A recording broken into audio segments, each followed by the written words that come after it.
Quick IAS compose your dream. Hello दोस्तों, quick IAS में आपका स्वागत है।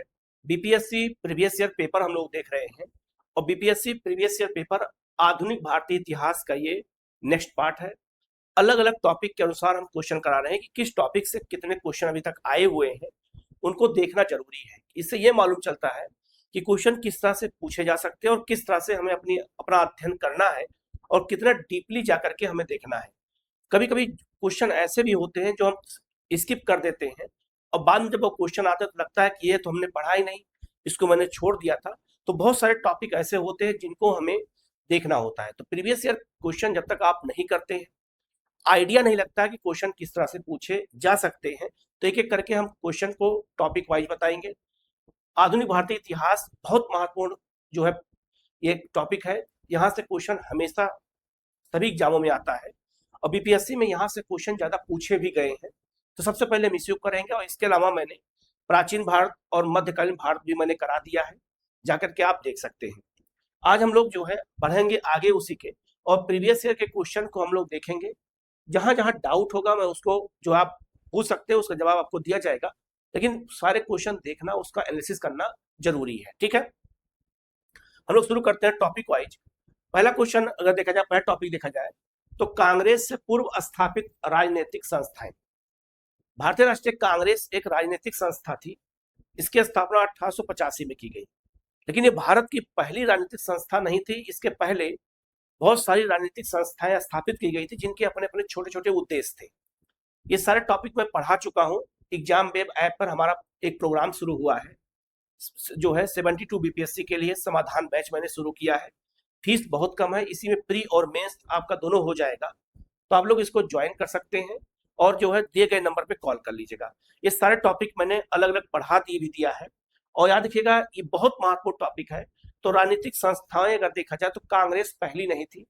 हाँ, इंपॉर्टेंट संस्था थी। इससे पहले जितनी भी पार्टियां स्थापित की गई थी वहां से बीपीएससी ने कौन कौन से क्वेश्चन पूछे हैं उनको हम देख लेते हैं। कांग्रेस से पूर्व स्थापित राजनीतिक संस्थाओं में पहला जो क्वेश्चन है जो बीपीएससी ने पूछा है आप लोगों से, पहला क्वेश्चन आपका है जो आपसे पूछा गया है कि बंबई प्रेसिडेंसी एसोसिएशन की स्थापना किसने की थी। इसकी स्थापना 1885 में ही की गई थी। कांग्रेस जब स्थापित किया गया था उसी समय बंबई में स्थापित किया गया था। 3 लोगों ने किया था, याद रखना है, फिरोज शाह मेहता, केटी तैलंग और आपका बदरुद्दीन तैयब। इन तीनों लोगों को बॉम्बे त्रिमूर्ति कहा जाता है। इन तीनों लोगों ने मिलकर के ही बंबई प्रेसिडेंसी एसोसिएशन की स्थापना 1885 में किया था। याद रखिएगा, बहुत महत्वपूर्ण क्वेश्चन है। तो इसका आंसर ई हो जाएगा। उपयुक्त में से एक से अधिक इसका आंसर होगा। क्यों होगा? क्योंकि इसमें याद रखना ए भी सही है, बी भी सही है और डी भी सही है। इन तीनों लोगों ने मिल करके बंबई प्रेसिडेंसी एसोसिएशन की स्थापना की थी।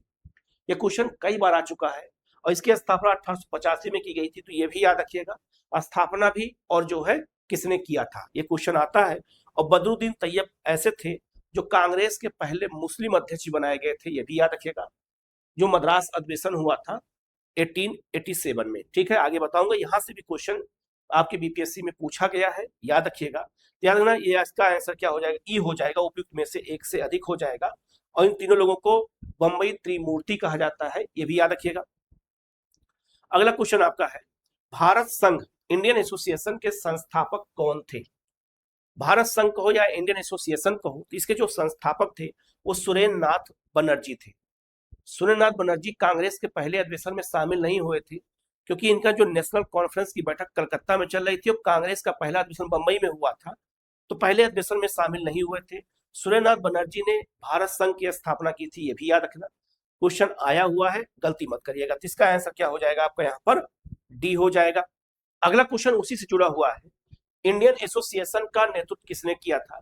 इसकी स्थापना 1876 में की गई थी। इंडियन एसोसिएशन की स्थापना, इसकी स्थापना सुरेंद्र नाथ बनर्जी और आनंद मोहन बोस दोनों लोगों ने मिलकर किया था। जमींदारों की रक्षा के लिए काम करने वाली एक संस्था के रूप में। इलवर्ट बिल विवाद से भी इसका जो है इसने जो है उसकी पैरवी किया था। तो इसका जो आंसर हो जाएगा एक और आपका जो है दो, दोनों हो जाएगा। तो इसका आंसर क्या हो जाएगा आपका? यहाँ पर ई हो जाएगा। उपयुक्त में से एक से अधिक हो जाएगा। और इस तरह के ऑप्शन बीपीएससी में पूछे जाते थे तो बहुत ज्यादा गलत भी होता था बच्चों का, बहुत समस्या थी इसको लेकर के। तो सुरेंद्र नाथ बनर्जी और आनंद मोहन बोस दोनों लोग इंडियन एसोसिएशन से जुड़े हैं, दोनों लोगों ने नेतृत्व किया था। याद रखिएगा, तो इसका आंसर ई हो जाएगा। दोनों लोग, इनमें दोनों सही होगा, 1 और 2 दोनों सही हो जाएगा। अगला क्वेश्चन आपका है 1876 ईस्वी में इंडियन एसोसिएशन की स्थापना किसने की थी। अब आप देखो, एक ही क्वेश्चन कई बार पूछा गया है। तो इसकी स्थापना सुरेंद्र नाथ बनर्जी ने किया था। तो इसका आंसर क्या हो जाएगा आपका, ए हो जाएगा। अब आप समझो, एक ही टॉपिक से कई क्वेश्चन आए हैं, इसका मतलब ये सारे टॉपिक क्या है, इंपॉर्टेंट है। नेक्स्ट क्वेश्चन आपका है, राष्ट्रीय कांग्रेस से पूर्व सबसे प्रमुख संस्था कौन थी। सबसे प्रमुख संस्था थी इंडियन एसोसिएशन ऑफ कलकत्ता। ठीक है, तो इसका आंसर क्या हो जाएगा आपका, यहाँ पर डी हो जाएगा। ठीक है, नेक्स्ट क्वेश्चन आपका है, मद्रास महाजन जो है सभा की स्थापना कब की गई थी। तो इसकी स्थापना याद रखना, बी राघवाचारी ने किया था और बी सुब्रमण्यम अय्यर ने किया था। इसकी स्थापना 1884 में की गई थी। तो इनमें कोई भी ऑप्शन इसमें नहीं मिलता है। बाद में इसको बीपीएससी ने इस क्वेश्चन को डिलीट कर दिया था, लेकिन मैं जानबूझ के इसका आंसर में चेंज कर सकता था, लेकिन मैंने सोचा कि जो क्वेश्चन आया है वही बताया जाए। तो याद रखिएगा, इसकी स्थापना 1884 में मद्रास में की गई थी। तो इसमें कोई भी ऑप्शन इसमें नहीं है, तो याद रखिएगा। तो इसका आंसर क्या हो जाएगा आपका, 1884 हो जाएगा। ये भी इंपॉर्टेंट है, याद रखिएगा। ठीक है, नेक्स्ट क्वेश्चन आपका है कि कांग्रेस पूर्व संगठनों की सूची दी गई है। एक तरफ सूची में है संगठन, एक तरफ उसकी स्थापना को दिया गया है, लेकिन बीपीएससी ने इस क्वेश्चन में भी देखो गड़बड़ी क्या क्या है कि इंडियन एसोसिएशन की स्थापना किसने किया था, तो सुरेंद्र नाथ बनर्जी ने किया था। और मद्रास महाजन सभा की स्थापना 1884 में जो है बी राघवाचारी ने किया था। लेकिन बॉम्बे प्रेसिडेंसी एसोसिएशन की स्थापना से पहले अगर हम पूना सार्वजनिक सभा देखते हैं, तो पूना सार्वजनिक सभा की स्थापना किसने किया था, तो याद रखिएगा जो है justice Rana day, MG Rana day ने किया था।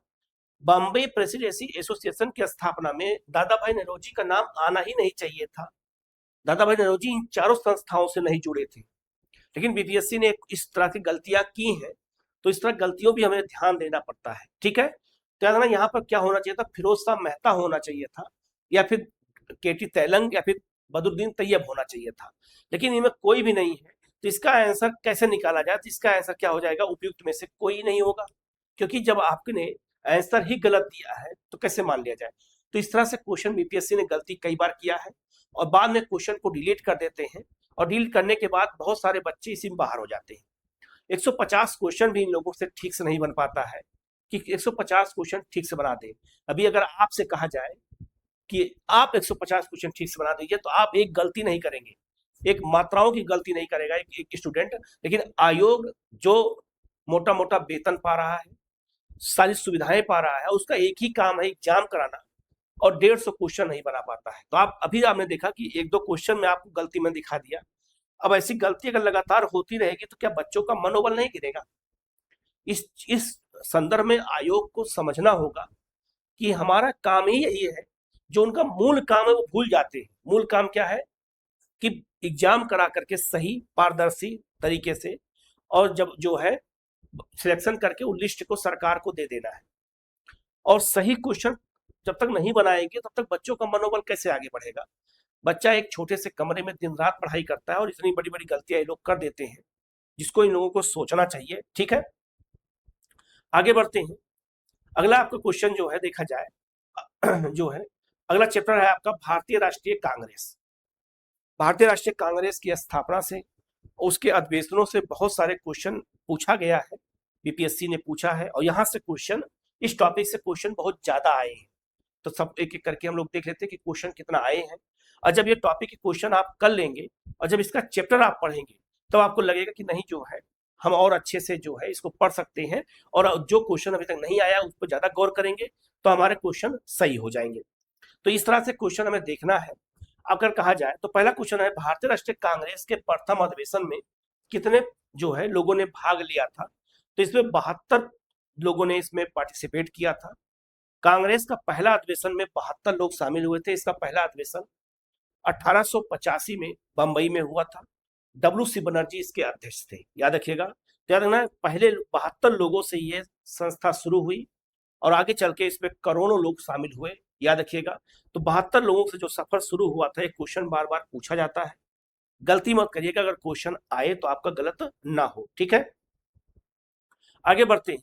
1885 ईस्वी में भारतीय राष्ट्रीय कांग्रेस का प्रथम अधिवेशन किस स्थान पर हुआ था? तो बंबई में हुआ था। पहला अधिवेशन बंबई में हुआ था 1885 में।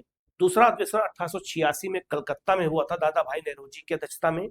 और तीसरा जो अधिवेशन हुआ था वो मद्रास में हुआ था 1887 में। बदरुद्दीन तैयब उसके अध्यक्ष थे, जो पहले मुस्लिम अध्यक्ष थे। याद रखिएगा, इंपॉर्टेंट है। तो इसका आंसर क्या हो जाएगा? आपका बंबई हो जाएगा। पहला अधिवेशन भारतीय राष्ट्रीय कांग्रेस का बंबई में हुआ है, ठीक है। आगे बढ़ते हैं। भारतीय राष्ट्रीय कांग्रेस की स्थापना की गई थी, वर्ष कब की गई थी? 1885 में किया गया था, याद रखिएगा। लेकिन अब इस तरह से क्वेश्चन आपसे नहीं पूछा जाएगा, लेकिन फिर भी हमें इसको जानकारी रखना है। अब क्वेश्चन थोड़ा टफ बनने लगे हैं, याद रखिएगा। आगे बढ़ते हैं। भारतीय राष्ट्रीय कांग्रेस की स्थापना किसने किया था? ए.ओ. ह्यूम ने किया था, याद रखिएगा। और ये उसके सचिव महासचिव भी थे, ये भी याद रखना। संस्थापक भी थे और महासचिव दोनों थे, ये भी याद रखना। और ये भी याद रखना कि एक पक्षी विशेषज्ञ थे, ठीक है। और याद रखना, ये सिविल सर्विस जो है, सिविल सर्वेंट भी थे। और इनकी नियुक्ति उत्तर प्रदेश के इटावा में हुई थी, वहां से रिटायर हुए थे, तब इन्होंने डफरिन के कहने पर कांग्रेस की स्थापना किया था। आगे बढ़ते हैं। भारतीय राष्ट्रीय कांग्रेस के संस्थापक कौन थे? ये क्वेश्चन देखो कितनी बार आ चुका है। ए.ओ. ह्यूम थे, याद रखिएगा। नेक्स्ट क्वेश्चन आपका है, भारतीय राष्ट्रीय कांग्रेस के संस्थापक कौन थे? वो पूछा गया है कि भारतीय राष्ट्रीय कांग्रेस के संस्थापक क्या थे। तो याद रखना, अगर ये क्वेश्चन आया है तो ये क्या है?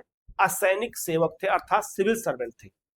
जो सेना में सर्विस करते हैं उनको सैनिक सर्विस, सैनिक कहते हैं, सैनिक सेवा। और जो सेना में नहीं होते, जो सिविल में होते हैं, उन्हें क्या कहते हैं? असैनिक सेवा। तो ये असैनिक सेवा में थे, तो इसका आंसर क्या हो जाएगा? आपका ए हो जाएगा। ये सिविल सर्वेंट थे, इटावा में इनकी पोस्टिंग थी जब ये रिटायर हुए थे उत्तर प्रदेश के। तो इसका आंसर क्या हो जाएगा? आपका यहाँ पर ए हो जाएगा, ठीक है। आगे बढ़ते हैं। भारतीय राष्ट्रीय कांग्रेस का प्रथम अधिवेशन कहाँ हुआ था? वही क्वेश्चन है, बार बार आया है, बंबई में हुआ था, ठीक है। आगे बढ़ते हैं। भारतीय राष्ट्रीय कांग्रेस के दूसरे अधिवेशन की अध्यक्षता किसने किया था? तो इसकी अध्यक्षता किसने किया था? दादा भाई नेहरूजी ने किया था। दादा भाई नेहरूजी ने 1886 में कांग्रेस की स्थापना किया था। इसके बाद जो है वो अध्यक्षता किया था। इसके अलावा 1893 में लाहौर में कांग्रेस का अधिवेशन हुआ था, वहां भी जो है दादा भाई नेहरूजी अध्यक्ष थे। 1892 में अगर कहा जाए तो फिंसबरी, इंग्लैंड के फिंसबरी से चुनाव जीते थे 1892 में, और वहां के जो है पार्लियामेंट के जो है सदस्य भी थे। इसके अलावा बात करते हैं तो याद रखना 1906 के जो है कलकत्ता अधिवेशन के भी अध्यक्ष कौन थे? दादा भाई नेहरूजी। तो दादा भाई नेहरूजी 3 बार कांग्रेस के अध्यक्ष रहे हैं। एक 86 में कलकत्ता, 93 में लाहौर और 1906 में कलकत्ता में रहे हैं, याद रखिएगा। क्वेश्चन इनसे बार बार पूछा जाता है, इंपॉर्टेंट है, गलती मत करिएगा, ठीक है। आगे बढ़ते हैं। अगला क्वेश्चन है, भारतीय राष्ट्रीय कांग्रेस की प्रथम महिला अध्यक्ष कौन थी? भारतीय राष्ट्रीय कांग्रेस की जो पहली महिला अध्यक्ष कहा जाए तो श्रीमती एनी बेसेंट थी। एनी बेसेंट कांग्रेस की पहली महिला अध्यक्ष थी। लेकिन अगर पूछा जाए भारतीय राष्ट्रीय कांग्रेस की कितनी महिला ऐसी हैं जो अध्यक्ष पद पर रही, कब कब रही हैं, ये क्वेश्चन पूछा जा सकता है। और दूसरा, भारतीय राष्ट्रीय कांग्रेस की प्रथम भारतीय महिला अध्यक्ष कौन थी? तो जो है सरोजिनी नायडू थी। याद रखना, कब कब 3 अध्यक्ष रहे हैं 1947 तक देखा जाए। 1947 के बाद इंदिरा गांधी और सोनिया गांधी भी कांग्रेस की महिला अध्यक्ष रही हैं। अगर उनको हटा दिया जाए और हम केवल 1947 तक की बात करें, 1885 से 1947 तक की बात करें, तो ऐसे संदर्भ में श्रीमती एनी बेसेंट पहली बार कांग्रेस की पहली महिला अध्यक्ष बनाई गई थी। ये 1917 में बनाई गई थी कलकत्ता में। इसके बाद याद रखना, इसके 8 साल बाद याद रखिएगा एनी बेसेंट बनाई गई जो है 1925 में कानपुर में, याद रखना कानपुर में एक कांग्रेस के अध्यक्ष बनाई गई। और उसके 8 साल बाद याद रखना 1933 में नलिनी सेन गुप्ता जो है कांग्रेस की अध्यक्ष बनाई गई थी। तो 8 साल का गैप है, इसको याद रखिएगा। 3 जो है महिलाएं अध्यक्ष अभी तक बन चुकी हैं कांग्रेस की। ये प्रथम भारतीय महिला कांग्रेस के अध्यक्ष हैं, और ये प्रथम, याद रखिएगा, ये प्रथम भारतीय महिला कांग्रेस के अध्यक्ष हैं और ये प्रथम महिला अध्यक्ष हैं, इनको याद रखिएगा। क्वेश्चन यहाँ से पूछा जाता है, गलती आप बिल्कुल मत करिएगा, ठीक है। और कब कब अध्यक्ष हैं ये भी याद रखना, अब ऐसे भी क्वेश्चन आपसे पूछा जाएगा। अगला क्वेश्चन आपका है कि किस वर्ष में एक भारतीय जो महिला भारतीय राष्ट्रीय कांग्रेस की अध्यक्ष बनी थी? तो याद रखना, ये अब देखो इनमें दे दिया गया। बच्चे क्या करेंगे, तुरंत जो है खोजेंगे और वो कंफ्यूज हो जाएंगे, अब क्या करें, इसका आंसर क्या हो जाएगा, तो इसका आंसर ई होगा, उपयुक्त में से कोई नहीं। क्यों? क्योंकि भारतीय राष्ट्र जो पहली भारतीय महिला जो भारतीय राष्ट्रीय कांग्रेस के अध्यक्ष में सरोजिनी नायडू बनी, और सरोजिनी नायडू कांग्रेस के अध्यक्ष कब बनी थी, तो याद रखना 1925 के कानपुर में बनी थी, कानपुर में अध्यक्ष बनी थी जब कानपुर में अधिवेशन हुआ था। इन चारों में 1925 कहीं है ही नहीं, तो उपयुक्त में से कोई नहीं होगा, तो इसका आंसर क्या हो जाएगा आपका यहाँ पर ई हो जाएगा। ठीक है, याद रखिएगा, ये भी इंपॉर्टेंट है, ऐसे क्वेश्चन पूछा जाता है तो गलती होने का चांस ज्यादा होता है, तो कई लोग बच्चे अगर नहीं डीपली पढ़े होते तो गलत कर देते हैं। ठीक है, आगे है इंडियन नेशनल कांग्रेस की प्रथम भारतीय महिला अध्यक्ष कौन थी। अब यहाँ दे दिया प्रथम भारतीय महिला अध्यक्ष कौन है, तो सरोजिनी नायडू। ऐसे क्वेश्चन, इससे जुड़े हुए क्वेश्चन कई बार आए हैं, तो ऐसे क्वेश्चन हमें गलत बिल्कुल नहीं करना है, नहीं तो हम एग्जाम से बाहर हो जाते हैं। आगे बढ़ते हैं, भारतीय राष्ट्रीय कांग्रेस की प्रथम महिला अध्यक्ष कौन थी। अब प्रथम महिला है तो याद रखना एनी बेसेंट हो जाएगा, भारतीय महिला हो जाएगा तो सरोजिनी नायडू हो जाएगा। ठीक है, अगला क्वेश्चन आपका है, भारतीय राष्ट्रीय कांग्रेस के द्वितीय अधिवेशन में कितने मुस्लिम प्रतिनिधियों ने भाग लिया था। याद रखना इसमें जो है 33 मुस्लिम जो है प्रतिनिधियों ने भी भाग लिया था कांग्रेस के दूसरे अधिवेशन। याद रखना ये बहुत महत्वपूर्ण क्वेश्चन है, ऐसे क्वेश्चन बीपीएससी जरूर पूछता है, स्पेशली कुछ सदस्यों को लेकर के। अगर देखा जाए तो भारतीय राष्ट्रीय कांग्रेस का जो द्वितीय अधिवेशन हुआ था ये 1886 में हुआ था, और इसके अध्यक्ष पहली बार दादा भाई नेहरूजी बनाए गए थे। ठीक है, याद रखिएगा 33 सदस्य इसमें शामिल हुए थे जो मुस्लिम थे। ठीक है, आगे बढ़ते हैं, भारतीय राष्ट्रीय कांग्रेस के पहले मुस्लिम अध्यक्ष कौन थे, तो पहले मुस्लिम अध्यक्ष बदरुद्दीन तैयब थे। 1887 में मद्रास में जब कांग्रेस का अधिवेशन तीसरा हुआ था, उसी के अध्यक्ष बदरुद्दीन तैयब थे। ये याद रखना बॉम्बे प्रेसिडेंसी एसोसिएशन की स्थापना भी थे, इन्हें क्या कहते हैं, फिरोज शाह मेहता और केटी तैलंग के साथ इनको जो है बॉम्बे त्रिमूर्ति कहा जाता है, ये भी याद रखिएगा। और ये जो है कांग्रेस के पहले मुस्लिम अध्यक्ष हैं, कब थे मैंने बता दिया है, याद रखिएगा। ठीक है, इंपॉर्टेंट है, क्वेश्चन पूछा जाएगा। ठीक है, एक चीज गौर करिएगा, जितनी बार क्वेश्चन पूछा गया यही पूछा गया कि कौन था कैसे था, लेकिन कहाँ था और कब था ये कम पूछा गया है, तो इस पे हमें गौर करने की जरूरत है। ठीक है, नेक्स्ट क्वेश्चन आपका है, भारतीय राष्ट्रीय कांग्रेस के द्वितीय मुस्लिम अध्यक्ष कौन थे, तो पहले मुस्लिम अध्यक्ष बदरुद्दीन तैयब थे, लेकिन जो दूसरे मुस्लिम अध्यक्ष हैं रहीमतुल्लाह मोहम्मद सयानी है। 1896 में ये कांग्रेस के अध्यक्ष थे कलकत्ता अधिवेशन में, और इसी अधिवेशन में पहली बार वंदे मातरम गीत गाया गया था। याद रखिएगा, वंदे मातरम गीत गाया गया था कलकत्ता में, 1896 में अधिवेशन हुआ था।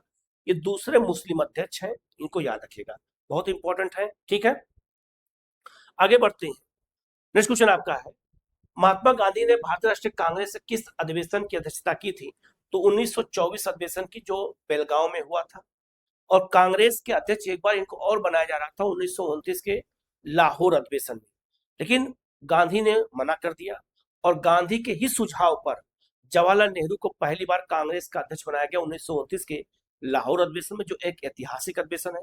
उसी अधिवेशन में सभी ने अवज्ञा आंदोलन के प्रस्ताव को पास किया गया था।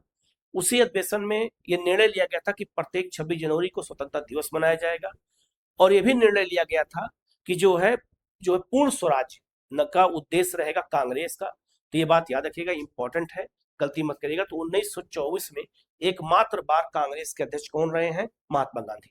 महात्मा गांधी 1901 के कांग्रेस के अधिवेशन में पहली बार शामिल हुए थे, ये भी याद रखना। और 1916 में याद रखिएगा, बनारस जब बीएचयू की स्थापना हो रही थी, तो कांग्रेस के मतलब किसी मंच पर पहली बार सार्वजनिक रूप से भाषण महात्मा गांधी ने ही दिया था, ये भी याद रखिएगा, इंपॉर्टेंट है। ठीक है, आगे बढ़ते हैं, सुरक्षा वाल्व सिद्धांत के आधार पर भारतीय राष्ट्रीय कांग्रेस की स्थापना ब्रिटिश सरकार को खतरों से बचाने के लिए की गई थी। उपयुक्त विचार किसने दिया था, ये विचार किसका है, लाला लाजपत राय का। इन्होंने यंग इंडिया में 1916 में ये विचार दिया था कि जो है सुरक्षा वाल्व सिद्धांत का, सेफ्टी वाल्व सिद्धांत के तहत ही कांग्रेस की स्थापना की गई थी। जो भारत के अंदर जो है जन असंतोष फैल रहा था, उस असंतोष को दूर करने के लिए जो है डफरिन के कहने पर ए ह्यूम ने कांग्रेस की स्थापना की थी। ये सिद्धांत लाला लाजपत राय ने ही दिया था 1916 के अपने यंग इंडिया में, इंपॉर्टेंट है, याद रखिएगा। ठीक है, आगे बढ़ते हैं, अगला आपका है जो किसने कहा था जो है कांग्रेस आंदोलन ना तो लोगों द्वारा प्रेरित था, ना ही यह उनके द्वारा सोचा या योजनाबद्ध किया गया था। ये कथन कांग्रेस के बारे में किसने कहा था? तो याद रखना ये किसने कहा था? लाला लाजपत राय ने कहा था। ये जो है करम दल से जुड़े हुए थे, लाल बाल पाल में। इंपॉर्टेंट है, याद रखिएगा। इसका आंसर क्या हो जाएगा आपका यहाँ पर? टी हो जाएगा। ठीक है, नेक्स्ट क्वेश्चन आपका है, मुझे विश्वास है कि कांग्रेस अपने विनाश की तरफ जा रही है और मेरी यह सबसे बड़ी भारत में रहते होगी इच्छा होगी कि इससे शांति प्रिय निधन के लिए इसका सहायक बन सकूं। ये कथन कांग्रेस के बारे में आलोचना करते हुए किसने कहा था? तो लॉर्ड कर्जन ने कहा था। तो इसका आंसर क्या हो जाएगा? सी हो जाएगा। तो कांग्रेस के बारे में जिसने जो भी आलोचनात्मक शब्द कहे हैं, टिप्पणियां की हैं, वहां से भी क्वेश्चन पूछा जाता है। तो इसका आंसर क्या हो जाएगा आपका यहाँ पर? सी हो जाएगा। ठीक है, अगला क्वेश्चन आपका है, इनमें से किसने कहा था कि कांग्रेस का महल लड़खड़ा रहा है और भारत में रहते हुए मेरी एक बड़ी महत्वाकांक्षा है कि मैं शांति के साथ इसे मरने में सहायता दे सकूं? ये भी लाइन कर्जन ने ही कही थी। क्वेश्चन वही है, थोड़ा सा शब्दों को हेर फेर करके पूछा गया है। तो याद रखिएगा इसका आंसर क्या हो जाएगा आपका यहाँ पर? सी हो जाएगा। नेक्स्ट क्वेश्चन आपका है, रजनी पामदत्त ने कहा था वह साम्राज्यवाद से लड़ते भी थे और सहयोगी भी थे। उन्होंने किस राजनीतिक गठबंधन के बारे में यह लाइन कही थी? रजनी पामदत्त की पुस्तक का नाम इंडिया टुडे है और इसी किताब में इन्होंने भारत में जो ब्रिटिश सरकार शासन कर रही थी, तो उसके जो अलग अलग चरण थे उन सबके बारे में इन्होंने ही बताया था। इन्होंने उसके जो है वर्गीकरण किया था। तो इनके अनुसार याद रखिएगा ये लाइन भारतीय राष्ट्रीय कांग्रेस के लिए कहा था रजनी पामदत्त ने। जब उदारवादियों का प्रभाव कांग्रेस में ज्यादा था, जब कांग्रेस की स्थापना की गई थी, तो प्रार्थना पत्रों के माध्यम से ही वो सारा काम करते थे। ऐसी स्थिति में रजनी पामदत्त ने कहा कि वो साम्राज्यवाद अर्थात ब्रिटिश सरकार के से लड़ते भी थे और सहयोग भी करते थे, उनका सहयोग भी करते थे। ऐसी स्थिति में कहा जाए, एक लाइन किसके लिए कहा गया था? तो शुरुआती दिनों में भारतीय राष्ट्रीय कांग्रेस के लिए ही कहा गया था और यह सत्य भी है। ठीक है, तो इसका आंसर क्या हो जाएगा आपका यहाँ पर? ए हो जाएगा। ये ब्रिटिश सरकार का विरोध करते थे कागजों में और खुले मन से विरोध नहीं करते थे। विरोध करते थे, डिमांड के अनुसार करते थे, सुधार के लिए करते थे। ठीक है, और इसी बात से उग्रवादी नाराज होते थे। अगला है 1897 के भारतीय राष्ट्रीय कांग्रेस के अमरावती अधिवेशन को जो है किसने 3 दिवसीय तमाशा कहा था? 3 दिनों का तमाशा कांग्रेस की आलोचना करते हुए 1897 के अमरावती अधिवेशन में कहा गया था। तो ये लाइन किसने कही थी? ये बात याद रखिएगा। ये लाइन कहा था, याद रखिएगा किसने? तो अश्विनी कुमार दत्त ने कहा था। अश्विनी कुमार दत्त का कहना था कि कांग्रेस 3 दिनों का तमाशा है। जैसे तमाशा दिखाया जाता है, जैसे हमारे उत्तर प्रदेश में, बिहार में नाटक कहते हैं, नौटंकी कहते हैं, उसी तरीके से याद रखिएगा यहाँ पर जो है महाराष्ट्र में क्या कहा जाता है? तमाशा कहते हैं उसको। तो इसीलिए याद रखना, उन्होंने कहा कि कांग्रेस के जो अधिवेशन होते हैं 3 दिन चलते हैं और जैसे तमाशा दिखाया जाता है 3 दिनों को, वैसे तमाशा करते हैं। कोई भी जो है एक्टिविटी इनकी नहीं होती है, कोई ना आंदोलन करना है ना अंग्रेजों का विरोध करना है। तो जो युवा वर्ग था वो कांग्रेस की आलोचना इसीलिए करता था क्योंकि ये उनके इस तरह के डिमांड से बहुत नाराज होता था। इसीलिए उग्रवाद कांग्रेस से अलग हो गया था, न उग्रवादी अलग हो गए थे न उदारवादियों से। तो याद रखना अश्विनी कुमार दत्त ने लाइन कही थी। इसका आंसर क्या हो जाएगा आपका यहाँ पर? सी हो जाएगा। ठीक है, नेक्स्ट क्वेश्चन आपका है, 20वीं सदी के प्रारंभिक वर्षों में कांग्रेस में विभाजन की प्रक्रिया शुरू हुई थी। तो कांग्रेस में जो विभाजन की प्रक्रिया शुरू हुई थी, कांग्रेस आंदोलन की रणनीतियों पर, कांग्रेस आंदोलन के उद्देश्यों पर और कांग्रेस आंदोलन में लोगों की भागीदारी पर, तीनों कारण थे जिस वजह से ये हुआ। तो इसका आंसर डी हो जाएगा। यही सब कारण थे जिसकी वजह से कांग्रेस का विभाजन हुआ था, क्योंकि राष्ट्रीय शिक्षा, स्वराज, स्वदेशी और बहिष्कार के प्रस्ताव को उदारवादी मानने को तैयार नहीं थे, ऐसी रणनीति बनाने को तैयार नहीं थे। तो जो युवा वर्ग था वो कांग्रेस से अलग होने का निर्णय लिया। तो इसका जो आंसर क्या हो जाएगा आपका यहाँ पर?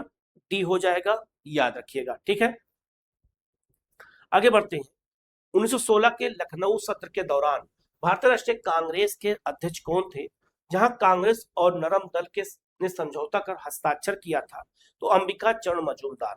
लखनऊ अधिवेशन 1916 में हुआ था और उसके अध्यक्ष अंबिका चरण मजूमदार थे और इसी अधिवेशन में नरम दल और गरम दल एनी बेसेंट और बाल गंगाधर तिलक के प्रयास से एक हो गए थे और इसी अधिवेशन में मुस्लिम लीग भी जो है मुस्लिम लीग और कांग्रेस का अधिवेशन साथ साथ में हुआ था, तो दोनों के बीच में याद रखना एक पैक्ट हुआ था जिसे लखनऊ समझौता कहते हैं। ये भी याद रखना, इसी अधिवेशन में राजकुमार शुक्ल आए थे, चंपारण से महात्मा गांधी को न्योता दिया था कि आप चंपारण आइए और चंपारण की समस्याओं को देखिए। महात्मा गांधी वहां यहीं से गए थे, ये भी याद रखिएगा। तो इंपॉर्टेंट है अंबिका चरण मजूमदार, तो इसका आंसर बी हो जाएगा, ये बात याद रखिएगा। ठीक है, नेक्स्ट क्वेश्चन आपका है 1918 में मोंटफोर्ट सुधारों पर कांग्रेस ने एक महत्वपूर्ण रुख अपनाया, जिसके कारण पुराने उदारवादी अवशेष सफरू, जयकर और आपका चिंतामणि टूट गए, जिन्होंने गठन किया था। तो मॉन्टेग्यू घोषणा को लेकर कांग्रेस का दूसरा विभाजन हुआ था, और कांग्रेस के जो बचे कुछ उदारवादी थे उनको नाम क्या दिया यूपीएससी ने क्वेश्चन में, उदारवादी अवशेष जो कुछ बच गए थे, उन लोगों ने एक नया गठन, कांग्रेस से अलग होकर के एक नया संगठन बना लिया था। वही क्वेश्चन ये पूछा गया है। तो इंडियन नेशनल लिबरल फेडरेशन का गठन किया था इन लोगों ने। कौन कौन? तेज बहादुर सप्रू, जयकर और आपका जो चिंतामणि ने, क्योंकि ये जो है मोंटफोर्ट जो सुधार हुआ था उसको मानने से इनकार कर दिया, जबकि उग्रवादी उनको मानते थे, उदारवादियों ने नहीं माना। याद रखना, जो है इन लोगों ने कांग्रेस से अलग होकर के इंडियन नेशनल लिबरल फेडरेशन की स्थापना की थी। तो कांग्रेस का दूसरा विभाजन यही समय हुआ था, ये भी याद रखिएगा, क्वेश्चन पूछा जाता है। ठीक है, आगे बढ़ते हैं। अपने किस कार्यकारिणी कमेटी में कांग्रेस ने भू स्वामित्व को समाप्त करने की नीति अपनाई थी? मतलब कि किस अधिवेशन में कांग्रेस ने यह लक्ष्य रखा था कि आने वाले समय में हम जो भूस्वामी हैं, जो जमींदार हैं, उसको समाप्त कर देंगे। तो याद रखना, ये कार्यकारिणी कमेटी 1937 में किया गया था। तो याद रखना, इसका आंसर क्या हो जाएगा? आपका ए हो जाएगा। इंपॉर्टेंट है, याद रखिएगा। ठीक है, नेक्स्ट क्वेश्चन आपका है 1938 में भारतीय राष्ट्रीय कांग्रेस के अध्यक्ष निर्वाचित कौन हुए थे? तो सुभाष चंद्र बोस हुए थे। यह अधिवेशन गुजरात के हरिपुरा में हुआ था, तो यह बात याद रखिएगा, इंपॉर्टेंट है। और दूसरा चीज याद रखिएगा, 1939 में कांग्रेस का अधिवेशन त्रिपुरी में हुआ था, और त्रिपुरी जबलपुर में मध्य प्रदेश में वहीं पर अधिवेशन हुआ, और उसके भी अध्यक्ष सुभाष चंद्र बोस बनाए गए थे। तो 38 और 39 दोनों जगह सुभाष चंद्र बोस ही अध्यक्ष थे। बाद में जो है पट्टाभी सीतारामैया अध्यक्ष पद जब हार गए तो गांधी बहुत नाराज हो गए, और गांधी ने इसमें सहयोग करने से मना कर दिया। जब सुभाष चंद्र बोस ने कहा कि समितियों की स्थापना करनी है, तो उन्होंने मना कर दिया। तब सुभाष चंद्र बोस नाराज हो गए, उन्होंने कांग्रेस पार्टी और अध्यक्ष पद छोड़ दिया, और बाद में फॉरवर्ड ब्लॉक नामक पार्टी बनाया था। और ये भी याद रखना, जब ये अध्यक्ष पद छोड़ दिया त्रिपुरी में, तो उन्होंने उसके स्थान पर राजेंद्र प्रसाद को अध्यक्ष बनाया गया। ये बात याद रखिएगा। और ये भी याद रखिएगा, इस पूरी घटना को त्रिपुरी संकट कहा जाता है इतिहास में। तो याद रखना, 38 में सुभाष चंद्र बोस थे, और इस अधिवेशन गुजरात के हरिपुरा में हुआ था, याद रखिएगा, इंपॉर्टेंट है, गलती मत करिएगा। ठीक है, 1939 में जब सुभाष चंद्र बोस ने इस्तीफा दिया, तब भारतीय राष्ट्रीय कांग्रेस के अध्यक्ष कौन थे? तो राजेंद्र प्रसाद को बनाया गया था। अभी मैंने बताया, वही क्वेश्चन पूछ दिया गया है। ठीक है, त्रिपुरी में हुआ था, और त्रिपुरी कहाँ है? तो याद रखना, मध्य प्रदेश के जबलपुर में है। ठीक है, अगला क्वेश्चन आपका है, सुभाष चंद्र बोस किस वर्ष भारतीय राष्ट्रीय कांग्रेस के अध्यक्ष थे? याद रखना, इसके अध्यक्ष जो है 38 में भी थे, और इसके अध्यक्ष 39 में भी थे। दोनों समय थे, अध्यक्ष पद पे दोनों समय थे, अध्यक्ष पद पे चुना गया था। लेकिन यहाँ का क्वेश्चन बीपीएससी ने इसका आंसर क्या माना है? इसका आंसर डी माना है। 39 और 38 दोनों माना है, उपयुक्त में से एक से अधिक। याद रखिएगा, इसका आंसर ए और सी दोनों होगा। लेकिन बाद में कुछ लोगों ने इस पर तमाम डिस्कशन किया, आयोग को लिख के भेजा कि ये तो अध्यक्ष पद से हट गए थे।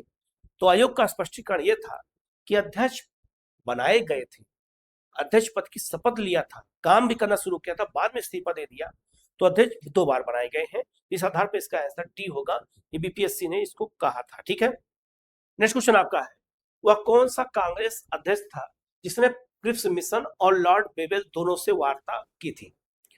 क्रिप्स मिशन कब आया था? याद है ना, 1942 में आया था, और लॉर्ड बेवेल वार्ता शिमला में किए थे, और शिमला सम्मेलन हुआ था, कब हुआ था? 1945 में, और दोनों से वार्ता अबुल कलाम आजाद ने किया था। आखिर अबुल कलाम आजाद अध्यक्ष रहे होंगे तभी तो किया है, तो कारण क्या था? ध्यान समझिएगा, 1940 का कांग्रेस का अधिवेशन रामगढ़ में हुआ था। उस समय रामगढ़ आज रामगढ़ झारखंड में है, उस समय रामगढ़ बिहार में था। ये बिहार का तीसरा अधिवेशन था अगर कहा जाए तो उसके अध्यक्ष अबुल कलाम आजाद बनाए गए। इसके बाद कांग्रेस का अधिवेशन 1941 से अगर कहा जाए, 41 से लेकर और 1945 तक कांग्रेस का अधिवेशन हुआ ही नहीं। ऐसी स्थिति में 40 में अध्यक्ष अबुल कलाम आजाद बने थे और तब से वही लगातार अध्यक्ष थे। ऐसी स्थिति में जब अधिवेशन नहीं होगा तो अध्यक्ष वही बने रहेंगे। ऐसी स्थिति में इन्होंने किस मिशन से भी वह बात किया था और बेबेल योजना में शिमला सम्मेलन में भी हिस्सा लेने गए थे और दोनों जगह पे इन्होंने बात किया था। ये बात याद रखिएगा। सबसे लंबे समय तक कांग्रेस के अध्यक्ष यही थे, अबुल कलाम आजाद। ये भी याद रखना, क्वेश्चन पूछा जाता है। तो इसका आंसर क्या हो जाएगा आपका यहाँ पर? ए हो जाएगा। ठीक है, आगे बढ़ते हैं। अगला क्वेश्चन है, भारत के विभाजन के समय भारतीय राष्ट्रीय कांग्रेस का अध्यक्ष कौन थे? तो जेबी कृपलानी थे। कैसे जेबी कृपलानी थे? तो देश जब विभाजन और आजाद हुआ तो 1947 था, लेकिन जेबी कृपलानी याद रखना 1946 के कांग्रेस के अध्यक्ष थे। और 1946 के जब कांग्रेस के अध्यक्ष कौन बनाया गया? जेबी कृपलानी को। तो कांग्रेस का अधिवेशन जो होता था वो हर साल जो है 28 और 29 दिसंबर को होता था। और 1946 का अधिवेशन जब दिसंबर में हुआ तो उसके अध्यक्ष 46 की जेबी कृपलानी बनाए गए। और अभी एक साल पूरा ही नहीं हुआ, 47 का अधिवेशन हो ही नहीं पाया। उससे पहले ही याद रखना अगस्त में भारत विभाजन और आजाद दोनों हो गया। 15 अगस्त को भारत आजाद हो गया, अब विभाजित भी हो गया। ऐसी स्थिति में कांग्रेस के अध्यक्ष कौन हो गए? जेबी कृपलानी ही थे। ये बात याद रखिएगा। तो इसका आंसर क्या हो जाएगा आपका यहाँ पर? ए हो जाएगा। ठीक है, आगे बढ़ते हैं। अगला आपका है, सन 1947 के भारतीय राष्ट्रीय कांग्रेस के दिल्ली अधिवेशन की अध्यक्षता किसने की थी? 47 में कांग्रेस का जब अधिवेशन हुआ तो दिल्ली में उसका अधिवेशन हुआ और उसके अध्यक्ष कौन थे? राजेंद्र प्रसाद थे। अब कुछ लोग कहेंगे 47 में देश आजाद हुआ था तो अध्यक्ष इनको होना चाहिए था, कैसे हो जाएंगे? क्योंकि अधिवेशन तो दिसंबर के महीने में होता था ना, और आजाद भारत कब हुआ था? अगस्त महीने में। तो जेबी कृपलानी आजादी के समय थे और 47 के दिल्ली अधिवेशन की अध्यक्षता राजेंद्र प्रसाद ने की थी। ये भी याद रखिएगा, इंपॉर्टेंट है, गलती मत करिएगा। ठीक है, आगे बढ़ते हैं। इलाहाबाद में संपन्न कांग्रेस कार्यकारिणी समिति की बैठक 1942 में निम्नलिखित सदस्यों में से एक सदस्य भारत के नाजीवाद, फांसीवाद और साम्राज्यवाद विरोधी निश्चित रुख के कारण जापान के विरुद्ध गुरिल्ला युद्ध की अपनी योजना के पक्ष में बहुमत जुटाने में सफल रहे। ये लाइन किसने कही थी? याद रखिएगा, ये किसने कहा था? याद रखिएगा, ये जवाहरलाल नेहरू ने कहा था। क्योंकि जवाहरलाल नेहरू चाहते थे कि जापान के विरुद्ध गुरिल्ला युद्ध किया जाए। सुभाष चंद्र बोस हो ही नहीं सकते क्योंकि वो जापान के समर्थक और जर्मनी के सपोर्टर थे। मौलाना आजाद और जो है सरोजिनी नायडू से कोई उतना मतलब ही नहीं था उन चीजों को लेकर के, अंतरराष्ट्रीय मामलों को लेकर के। तो नेहरू इसके थे। इसका आंसर क्या हो जाएगा आपका? डी हो जाएगा। याद रखिएगा। अगला क्वेश्चन बहुत इंपॉर्टेंट है। क्वेश्चन है, निम्नलिखित में से भारतीय राष्ट्रीय कांग्रेस के किस अधिवेशन में पहली बार मौलिक अधिकारों से संबंधित प्रस्ताव पारित किया गया था? तो कराची अधिवेशन 1931 में। कराची अधिवेशन 1931 में पहली बार मौलिक अधिकार का प्रस्ताव कांग्रेस ने अपने मंच से पास किया। इसके अध्यक्ष वल्लभ भाई पटेल बनाए गए थे। और यह भी याद रखना, इसी अधिवेशन में जब गए थे महात्मा गांधी तो महात्मा गांधी के ऊपर बम फेंका गया और महात्मा गांधी बच गए। तो महात्मा गांधी लाइन कही थी कि गांधी मर सकता लेकिन गांधीवाद नहीं। ये लाइन उसी समय कही थी। तो कराची अधिवेशन में मौलिक अधिकारों के समय प्रस्ताव को पास किया गया था। तो इसका आंसर ए हो जाएगा। याद रखिएगा। ठीक है, अब हम लोग आगे बढ़ते हैं और कांग्रेस में जो है गरम दल और नरम दल से जो क्वेश्चन पूछे गए उनको देख लेते हैं। ये भी एक चैप्टर के रूप में इसको जाना जाता है। पहला क्वेश्चन आपका है कि कांग्रेस में किस भारतीय नेता ने प्रथम बार उदारवादियों पर सुरक्षित वाल्व सिद्धांत का प्रयोग करके आपेक्ष लगाया था, आरोप लगाया था? तो ये लाला लाजपत राय ने। भी मैंने बताया 1916 की यंग इंडिया में इन्होंने पहली बार, याद रखना, ये आरोप लगाया था। सुरक्षित वाल्व का सिद्धांत इन्होंने ही दिया है। इसका आंसर क्या हो जाएगा आपका यहाँ पर? बी हो जाएगा। इंपॉर्टेंट है, याद रखना, यहां से क्वेश्चन पूछा जाता है बार बार। ठीक है, आगे बढ़ते हैं। अधिकतर नरमपंथी कौन थे? जो नरमपंथी थे इन्हें हम उदारवादी कहते हैं। तो 1885 जब कांग्रेस की स्थापना हुई 1905 तक उदारवादियों का प्रभाव था, इसीलिए भारतीय राष्ट्रीय कांग्रेस का इसे उदारवादी चरण कहते हैं। तो याद रखना, इसमें जो है अधिकांश शहरी क्षेत्रों से थे और शिक्षित वर्ग से थे, इसीलिए कांग्रेस के अधिकतर जो नरपति थे वो शिक्षित और शहरी वर्ग से, ग्रामीण क्षेत्रों से नहीं थे। इसीलिए कांग्रेस में प्रारंभिक समय में कांग्रेस सीमित थी और शहरों के ही लोग इसमें शामिल होते थे, ग्रामीण जनसंख्या में शामिल नहीं होती थी। इसका आंसर क्या हो जाएगा आपका यहाँ पर? बी हो जाएगा। ठीक है, अगला क्वेश्चन आपका है, निम्नलिखित में से कौन उग्रपंथी नहीं थे, मतलब उग्रवादी नेता इसमें कौन नहीं है? तो लाला लाजपत, बाल गंगाधर तिलक और आपका जो है गोपाल कृष्ण गोखले अगर कहा जाए, ये दोनों लोग प्रतिद्वंदी भी थे, इनके बारे में बता देता हूँ। और गोपाल कृष्ण गोखले जब तक जिंदा थे तब तक बाल गंगाधर तिलक को अध्यक्ष बनने नहीं दिया था। तो पूछा गया इनमें कौन है जो उग्रवादी नहीं थे, तो गोपाल कृष्ण गोखले। तो इसका आंसर क्या हो जाएगा आपका? डी हो जाएगा। और उग्रवादियों का नेतृत्व बाल गंगाधर तिलक ने किया था। मदन लाल, उधम सिंह, ये सब उग्रपंथी थे, उसमें विश्वास करते थे। तो गोपाल कृष्ण गोखले नहीं थे।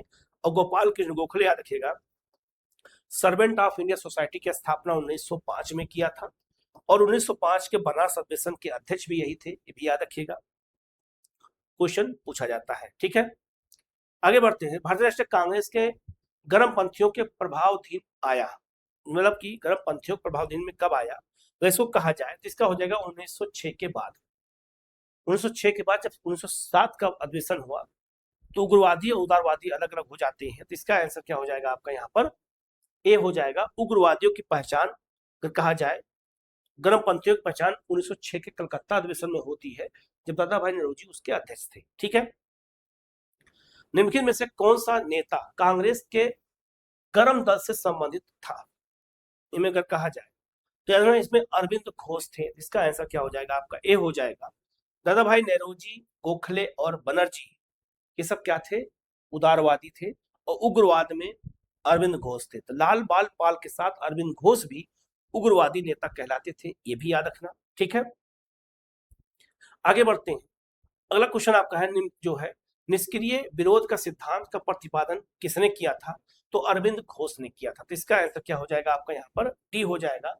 इसका मतलब निष्क्रिय विरोध का मतलब ये हो गया कि प्रशासनिक अधिकारियों को काम नहीं करने देना है, प्रशासनिक अधिकारियों को जो है इस आधार पर उनको निष्क्रिय कर देना है। तो जो इसीलिए उन्होंने निष्क्रिय विरोध का सिद्धांत किसने दिया था? अरविंद घोष ने दिया था। ये बहुत महत्वपूर्ण चैप्टर है, याद रखिएगा, इंपॉर्टेंट है। तो इसका आंसर क्या हो जाएगा? डी हो जाएगा। और मैंने क्लास में सब चीजों को पढ़ाया है और बिल्कुल डायग्राम मैप के माध्यम से पढ़ाया है। ठीक है, तो आप जो है समाधान बैच को ज्वाइन कर सकते हैं और आप एक बार जरूर उसको ज्वाइन करके क्लास देखिएगा, आपको लगेगा कि नहीं कुछ हट की चीजों को पढ़ाया गया है। ठीक है, अगला आपका है भारतीय राष्ट्रीय, अगर कहा जाए राष्ट्रीय आंदोलन में निम्न में से किसको नरम जो है दलीय के तौर पर नहीं माना जाता है? तो नरम दल के रूप में अगर कहा जाए किसको नहीं माना जाता है, तो बाल गंगाधर तिलक को। ये गर्म दल से जुड़े हुए थे, तो इसका आंसर क्या हो जाएगा? ए हो जाएगा। बाकी सब क्या थे? उदारवादी थे। ठीक है, तो उदारवादी उग्रवादी कौन कौन थे, इनको अच्छे से पढ़ना है, यहाँ से क्वेश्चन पूछा जाता है। नेक्स्ट क्वेश्चन आपका है, बाल गंगाधर तिलक लोकमान तिलक के नाम से जाना जाने लगे जब वो एक लोकप्रिय शिक्षक बने। उन्होंने एक लोकप्रिय अखबार सुरक्षित में शुरू किया। इन्होंने मराठा और केसी निकाला था।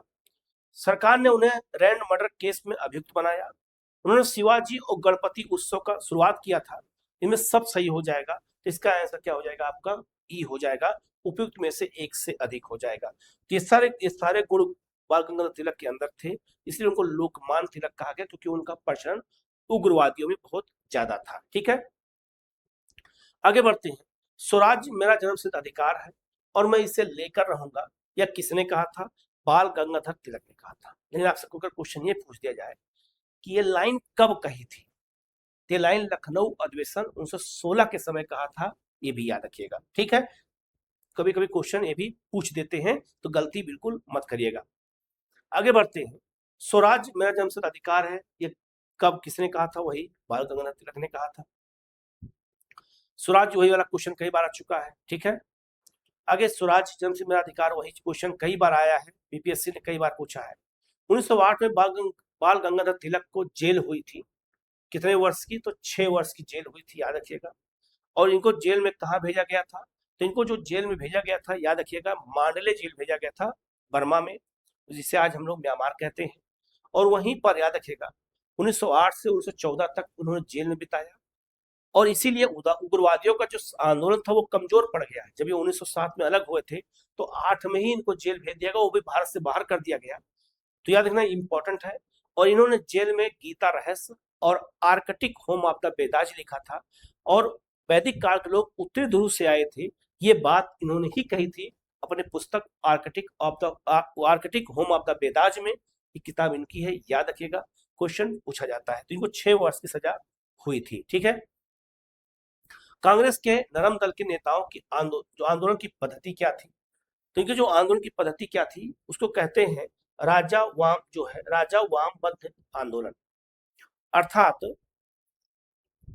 जो है अनुनय विनय की नीति थी। प्रार्थना पत्रों के माध्यम से अनुनय विनय करके ही ये काम करते थे। इसका आंसर क्या हो जाएगा आपका? बी हो जाएगा। इंपॉर्टेंट है, याद रखिएगा। ठीक है, आगे बढ़ते हैं। शेर ए पंजाब के नाम से इनमें से कौन मशहूर थे? तो शेर ए पंजाब किसको कहा जाता है? लाला लाजपत राय को कहा जाता है। याद रखना इंपॉर्टेंट है।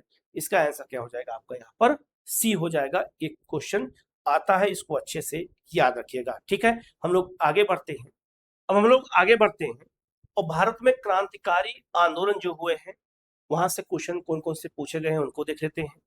पहला क्वेश्चन आपका है कि किस वर्ष बीडी सावरकर हिंदू महासभा के अध्यक्ष निर्वाचित हुए थे? तो ये अध्यक्ष निर्वाचित हुए थे, याद रखिएगा, 1937 में निर्वाचित हुए थे और 1943 तक ये अध्यक्ष के पद पे थे हिंदू महासभा के। तो इनमें कोई भी ऑप्शन नहीं है, तो इसका आंसर ई हो जाएगा, उपयुक्त में से कोई नहीं। बीडी सावरकर ने 1908 में, याद रखिएगा, 1857 के विद्रोह पर किताब लिखी थी, भारत का प्रथम स्वतंत्रता संग्राम। इन्होंने ही इसे भारत का प्रथम स्वतंत्रता संग्राम कहा था। इन्होंने अभिनव भारत समाज की स्थापना किया था। ये क्रांतिकारी संगठन था, याद रखिएगा। तो याद है, इसका आंसर क्या हो जाएगा आपका? यहाँ पर ई हो जाएगा, याद रखिएगा। ठीक है, अगला क्वेश्चन आपका है वह जो है 1904 में रिवोल्यूशनरी सोसाइटी की स्थापना किसने की थी? इसका उद्देश्य ब्रिटिश शासन के विरुद्ध सशस्त्र क्रांति लाना था। जिसकी स्थापना किसने किया था? विनायक दामोदर सावरकर, बीडी सावरकर ने किया था। इसका आंसर क्या हो जाएगा आपका? यहाँ पर ए हो जाएगा। ठीक है, अगला क्वेश्चन आपका है अभिनव भारत से संबंधित कौन थे? अभिनव भारत की स्थापना बीडी सावरकर ने किया था। इसका पहले नाम मित्र मेला था, 1899 में किया था।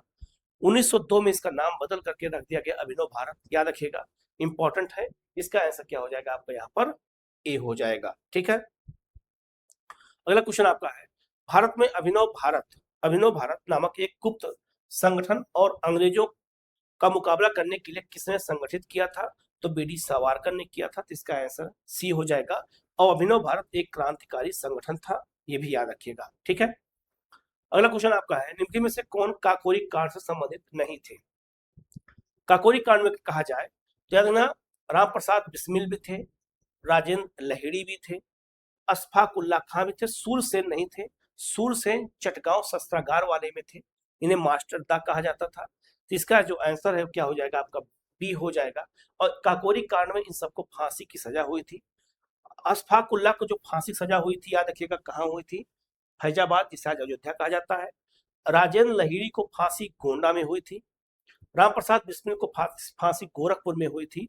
और इसमें एक और थे जो है ये रोशन थे, उनको फांसी इलाहाबाद में हुई थी। तो याद रखना, इसमें याद रखना क्या हो जाएगा? सूरसेन। ये आपका जो है काकोरी कांड से संबंधित नहीं थे। काकोरी घटना अगस्त 1925 में हुई थी, ये भी याद रखना। काकोरी लखनऊ में, जहाँ ट्रेन को लूटा गया था। 1920 के मध्य में हिंदुस्तानी सेवा दल की शुरुआत किसने किया था? तो जो इसकी शुरुआत किया है, याद रखना, वो एन.एस. हार्डिकर ने किया था। तो इसका आंसर क्या हो जाएगा? सी हो जाएगा। ये भी एक क्रांतिकारी संगठन था, इसको भी याद रखिएगा। ठीक है, अगला क्वेश्चन है आपका 1923 से 28 के काल में भारतीय राजनीति में क्रांतिकारी गतिविधियों की अगर कहा जाए पुनर्वृत्ति का कारण क्या था? 23 से, याद रखना, 23 से लेकर के और जो 28 तक फिर जो है क्रांतिकारी गतिविधियां तेजी से बढ़ने लगी। तो इसके पीछे कारण क्या था, ये पूछा गया है। तो कारण था गांधी जी द्वारा असहयोग आंदोलन का स्थगन करना।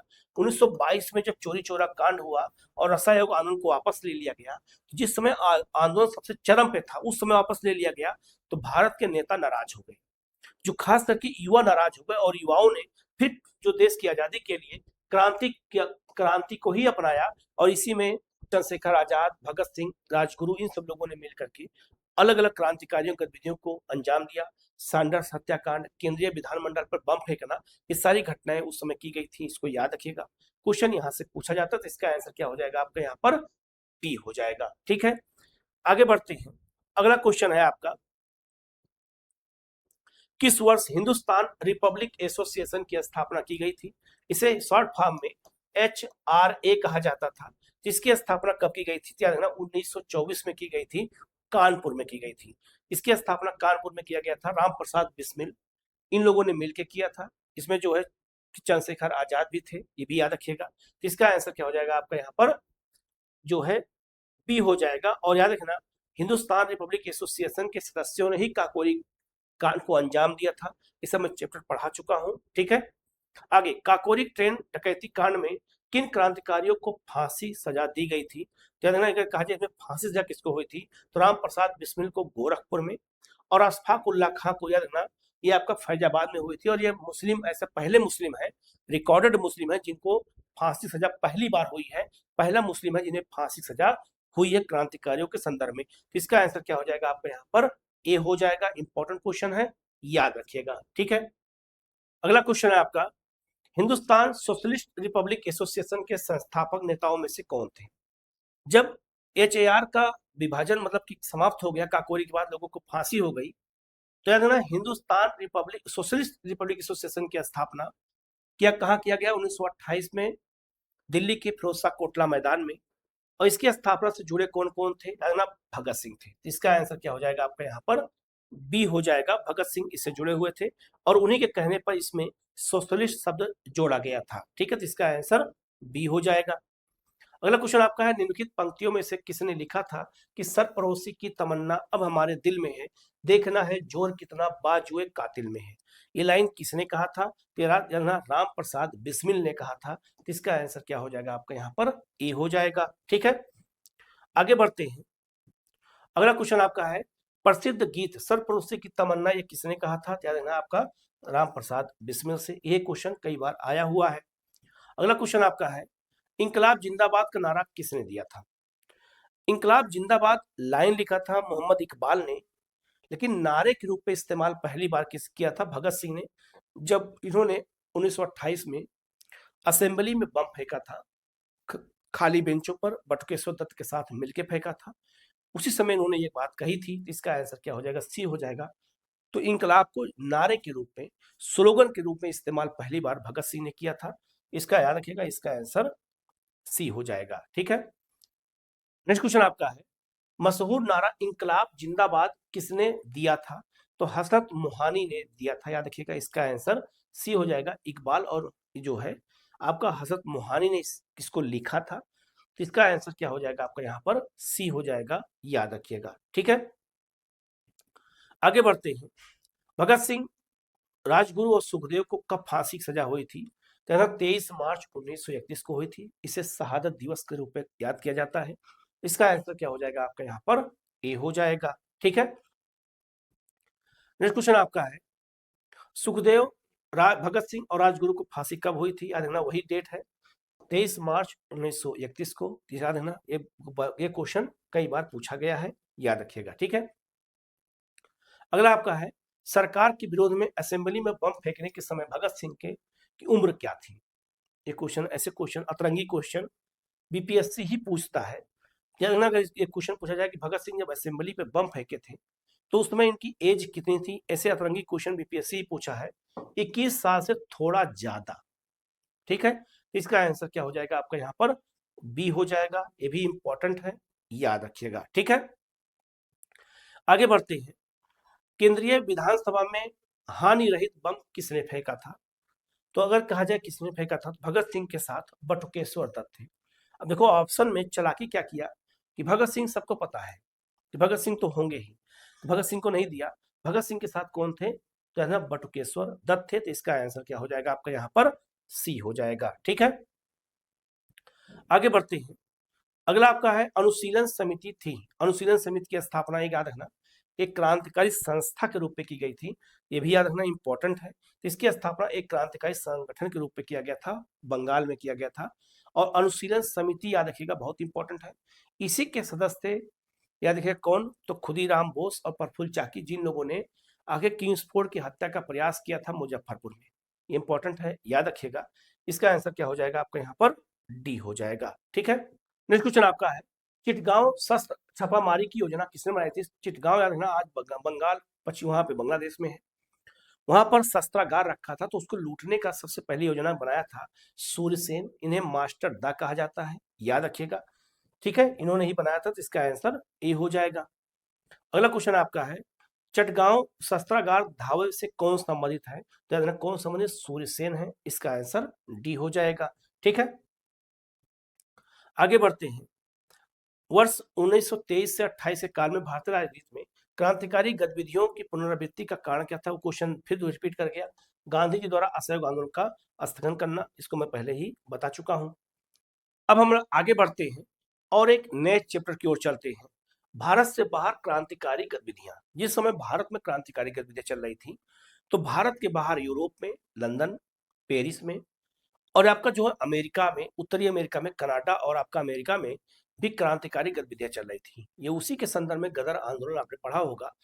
तो ये भारत से बाहर क्रांतिकारी जो गतिविधियां चल रही थी, लंदन हो और चाहे आपका पेरिस हो और चाहे आपका अमेरिका हो, उत्तरी अमेरिका हो, वहां से भी क्वेश्चन पूछे जाते हैं, तो इनको भी देख लेते हैं। पहला क्वेश्चन आपका है लंदन में इंडिया हाउस के संस्थापक कौन थे। श्याम जी कृष्ण वर्मा। इन्होंने 1905 में जो है क्या कहते हैं इंडिया हाउस की स्थापना किया था, और इसी के माध्यम से जो है वहां पर क्रांतिकारी गतिविधियों को अंजाम दे रहे थे। तो इसका आंसर क्या हो जाएगा आपका यहाँ पर ए हो जाएगा। ठीक है, अगला क्वेश्चन है आपका वर्ष 1906 में लंदन में अभिनव भारत सोसाइटी की स्थापना किसने की थी। 1906 में लंदन में स्थापित किया था, किसने किया था, विनायक दामोदर सावरकर। 1906 में इन्होंने वहां पर जो अभिनव भारत में बनाया था, और अभिनव भारत सोसाइटी वहां पर स्थापित किया था सावरकर ने, याद रखिएगा इंपॉर्टेंट है। ये भी क्रांतिकारी गतिविधियों से जुड़ी हुई संस्था थी। ठीक है, इंपॉर्टेंट क्वेश्चन है, गलती मत करिएगा। अगला क्वेश्चन आपका लंदन में अभिनव भारत का संस्थापक कौन था, यही थे विनायक थे, विनायक दामोदर सावरकर थे। ठीक है, तो इसका आंसर क्या हो जाएगा आपका यहाँ पर ए हो जाएगा। नेक्स्ट क्वेश्चन आपका है भारतीय क्रांति की जननी किसे कहा जाता है, किसे कहते हैं, मैडम भीखाजी रुस्तम कामा को कहा जाता है। इन्होंने 1907 के जो है जर्मनी के स्टुटगार्ट शहर में पहली बार तिरंगा झंडा फहराया था। इंपॉर्टेंट है, इन्हें भारतीय क्रांति की मां कहा जाता है, जननी कहा जाता है। तो इसका आंसर क्या हो जाएगा आपका यहाँ पर डी हो जाएगा, और ये श्याम जी कृष्ण वर्मा की सहयोगी भी थी। अगला क्वेश्चन आपका है मैडम कामा ने भारत के तिरंगी स्वतंत्रता ध्वज को कहाँ फहराया था, वही क्वेश्चन आ गया। स्टुटगार्ट में फहराया था, द्वितीय समाजवादी कांग्रेस के अधिवेशन में फहराया था, याद रखिएगा।